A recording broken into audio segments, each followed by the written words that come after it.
mula nang maitatag ang Muslim and Christian Brotherhood sa Batangas, tumibay pang lalo ang pagkakaisa at pagpapaunlad ng kapayapaan sa probinsya.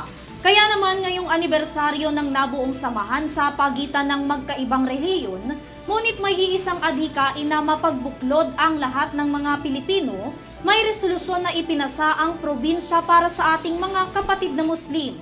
Tunghayan yan sa aking report. Bilang bahagi ng pagsusulong sa kapayapaan at patuloy na pagkakaisa sa pagitan ng mga Kristiyano at mga kapatid nating Muslim dito sa Batangas, partikular na sa Lipa, dalawang resolusyon ang ipinasa ng Sangguniang Panlalawigan ng Batangas na kumikilala sa Muslim community. Kasabayan ng 8th-year Sultanate Anniversary ng Muslim-Christian Friendship Day.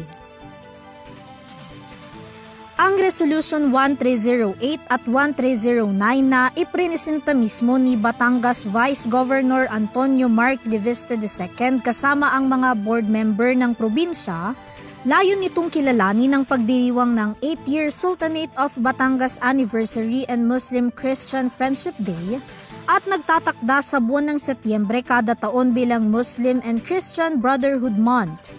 Ayon kay Leviste, ang nasabing resolusyon ay simbolo ng pagkilala ng probinsya sa kapatirang itinatag ng mga Kristiyano at ng kapatid nating mga Muslim, 8 taon na ang nakalipas sa Batangas. Kaisa rin daw sila sa kultura at paniniwala ng mga ito. Noon pa man, malalim na po ang impluensya ng ating mga kapatid na Muslim sa lahing Batanggenyo. At nais po natin pangalagaan ang heritage na ito, ang culture na ito, upang maipasa natin sa susunod na henerasyon ng lalawigan ng Batangas. Ang pagpasa ng resolusyon na kumikilala sa buwan ng Setyembre kada taon bilang Muslim Christian Brotherhood Day ay patunay lamang na ang ating pangarap at minimithi para sa ating lipunan ay kapayapaan at kaunlaran sa pamamagitan ng pagkakaisa at kapatiran. Kinikilala po natin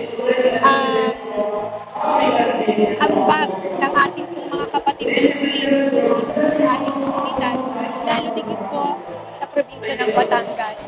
And of course, we also acknowledge yung magandang pangyayari na may pagkakaisa or unity po ang Muslim and Christian, considering that it's a different na magkaibang relihiyon.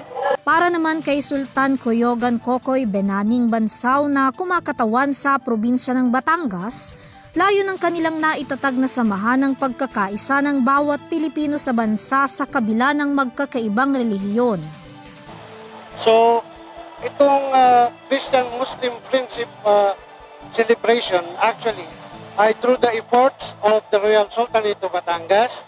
Yun pong ating mga pare sa Lipa Cathedral, kasama natin sila, at saka Department of Education and Culture. So kami po ang nagsama-sama dito para maitatag upang may pahayag natin ang isang unidad at isang pagsasama-sama na mawala ang diskriminasyon.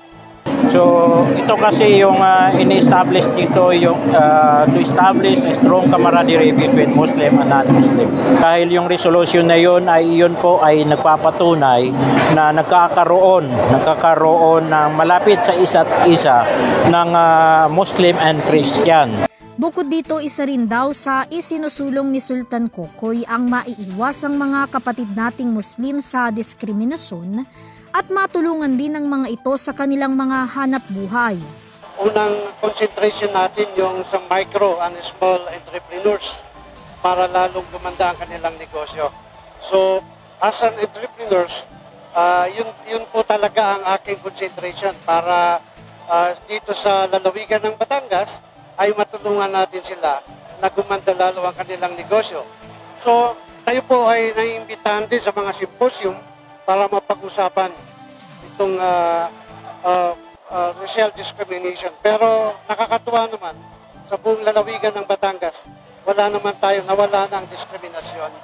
Bilang isa rin sa mga panauhing pandangal sa nasabing selebrasyon, Nagbigay din ng kasiguraduhan si Police Captain Miko Arellano pagdating sa proteksyon ng Muslim community, hindi lang sa Batangas o Mindanao kundi sa buong bansa sa pamamagitan ng buong puwersa ng Philippine National Police o PNP. We in the Special Action Force, actually in the PNP as a whole, we observe the mandate of to serve and protect the public and at the same time to build or create a safer place to live with and do business po.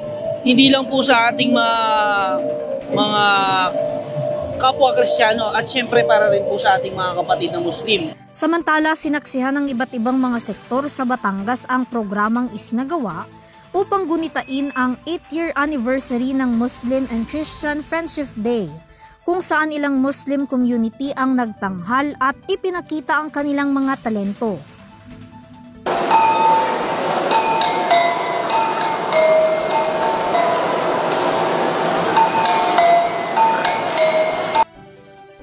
Mula dito sa Lipa, Batangas para sa Dirty News, Vanessa Pilopa, sumasaludo sa bawat Pilipino.